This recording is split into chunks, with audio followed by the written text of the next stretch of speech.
Welcome to Ride or Rod. If it's your first time at the channel, welcome. Today we're going to be talking about what you need to look out for when you're buying your next motorcycle. I am an assistant sales manager at a Harley Davidson dealership. I've been there for about a little over 5 years now, and I have helped hundreds and hundreds of people work through the path of buying a motorcycle. So there's a lot of things you need to look out for when you're doing that, and a lot of things to keep in mind when you're doing it too. So further ado, let's get to it, guys.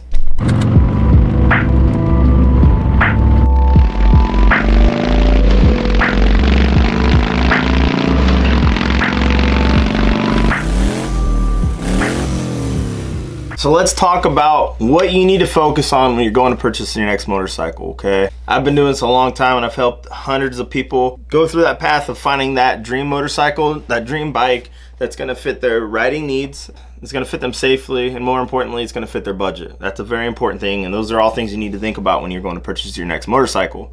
Now, before you go to a dealership, do your research. There's nothing wrong with knowing your stuff. Get online, get on YouTube, get on the motor company website, and read through each model of bike. Now, each model of bike is going to be built specifically for different types of riding. You know, a Sportster's not going to ride the same as your Softail Heritage. Your Heritage isn't going to ride the same as your Road Glide. You know, the Road Glide is not going to ride the same as, you know, a bike with a full long haul package installed on that thing too. Think of what style of riding you plan on doing. If you're married, talk to your spouse. Hey, do you plan on wanting to go out and ride with me? I mean, can we go out and do some long trips? What does this look like? Do we have any ideas, in the future what we want to do?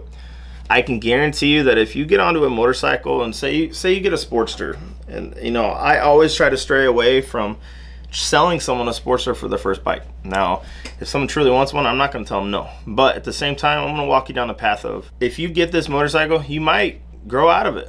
You might decide, hey, I want to do that 2-3 hour trip that my uncle asked me to go on. There's always think ahead of things, okay? Get on the motorcycle that's going to fit you now and will fit you 3 years from then. Growing out of a motorcycle doesn't necessarily mean you hit a growth spurt and you can't fit on that bike anymore. What it means is you go out and buy an XG500 because it's the bike you were comfortable on because you use that in a riding academy class, okay? And then a year from then, your friends are riding down to the Tail of the Dragon and they ask you to come. You're not going to want to ride that bike down to the Tail of the Dragon with your friends. It's just going to hurt. I'm going to be honest with you guys. So think ahead of the future. Think about what bike will fit you now and fit you later, okay? It's only smart to do with your money. The worst thing, and these are things that a lot of dealerships crave and they want people to do, is to buy that bike that they know you're going to grow out of it, and then they know you're going to come back and see them within the next 6 months to a year. Now, dealership that I work at and how I handle my sales team and how we train our people is to get you on the right bike the first time, because that's a very important thing. So if you're looking to buy your first motorcycle, get the right bike the first time. Don't listen to anyone else. Don't listen to anyone tell you anything other than if it fits you safely, fits your riding needs, and it fits your budget. That's the important part, okay? When it comes to financing, if you plan on financing or you plan on, going through a bank to get, do your research. There's nothing wrong with knowing what your bank rates are out of Harley Finance. Yes, I work for Harley Davidson, a dealership, and yes, I totally agree with Eagle Finance. Both of my motorcycles are through Eagle Finance. There's a lot of perks to that, and we'll talk that in a little bit. But if you get a better rate through your bank, go through your bank. Who cares? If your dealership gives you crap for that, then they're doing business wrong. Okay, the purchasing should be about you, not about them, not about their goals, not about what they got going on. You are the important part, and you are the biggest piece of that puzzle when it comes to purchasing a motorcycle. So do your research, know what you're getting into before you go to the dealership, know what kind of rates you plan on having or what your bank could offer you rates and term wise, and then compare it later down the road when you're at the dealership, when you find the right bike, and go down that path. Now, once you get to the dealership, it's a very important thing to get with the right person that's going to take care of you, okay? The way my dealership works and the way that we like to do business is we have what's called a fitment specialist, and most dealerships have this. What a fitment specialist is there to fit you to the motorcycle. They're not a salesman. Me, as an assistant sales manager, I'm the person that comes out and does numbers with you.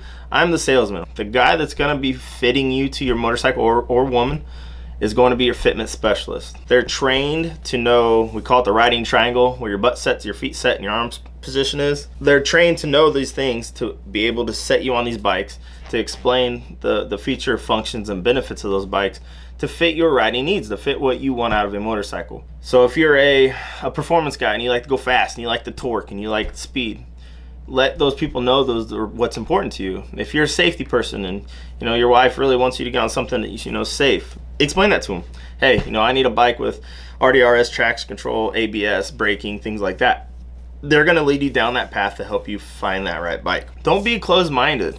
Have fun when you go in there. It's a very important thing to get the right bike. I can say this over and over and over again. So when you get to the dealership, find the right person that's going to treat you right and explain to them what you want out of the motorcycle. Now, test ride. Test ride, test ride, test ride. I say it all the time, and you know what? I see tons of people every week that say, I don't test ride nothing, I just buy it.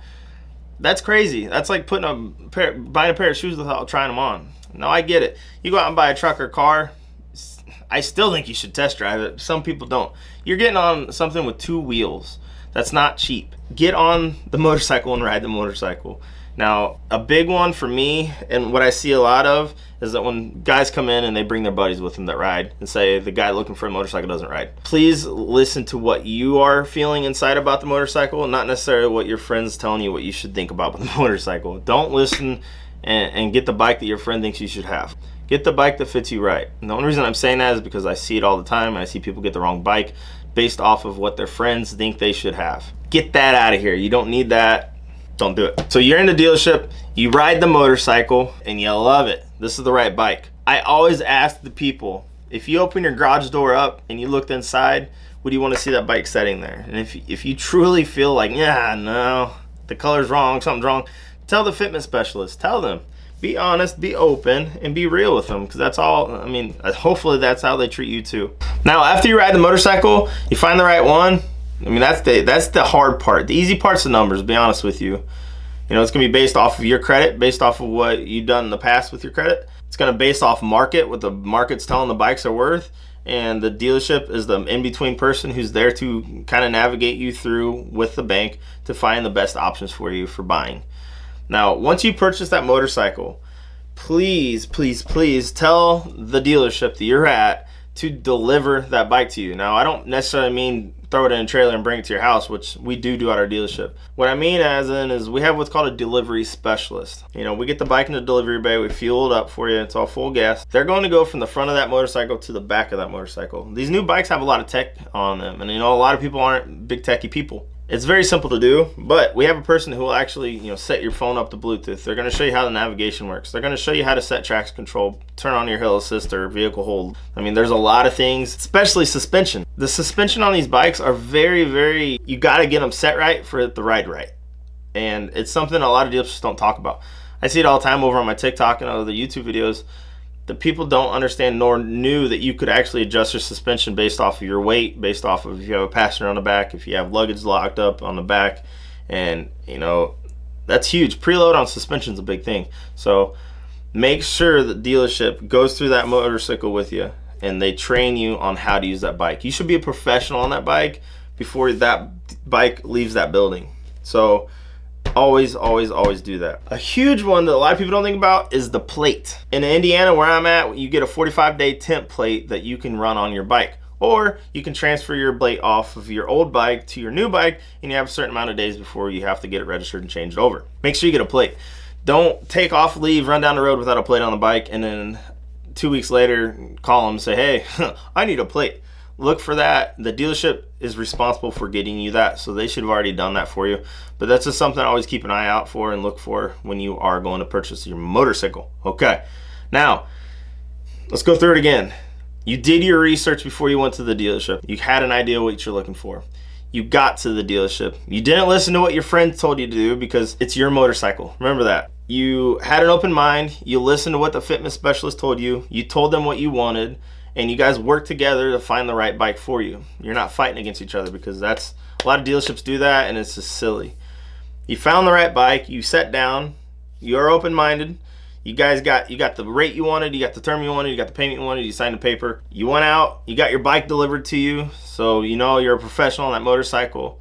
Now, it's about being safe. I'm not a huge helmet advocate, but I have been wearing a helmet for this past year, And I'm not sitting here saying go out and buy a helmet. I don't care. Sometimes I don't even throw a helmet on. Each state's going to be different, and everyone's got different, you know, thoughts on that, and there's nothing wrong with that. Be safe what you do. Look out for other riders. You got to be smart on a motorcycle, and you have to respect that bike. Two wheels are not going to be safe. They're not. I'll just be honest with you.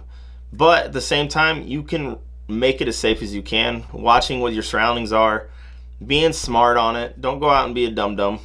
I say that, but you know, respect the bike. You have to respect the bike. You respect the bike will respect you. I know that sounds funny, but it's the truth. You know, I've been riding a long time, and I know there's been a lot of people that probably watching this rode a lot longer than I have. But what a motorcycle does for me is different than anything else in my life. You know, I was in the military, I was in the Marine Corps for a while, and the adrenaline I got from that and the things that went through and did, you know, it's hard to chase that and get that feeling back. But getting on a motorcycle and getting out and riding gives me some of that back. The culture behind Harley Davidson and the motorcycle community is huge.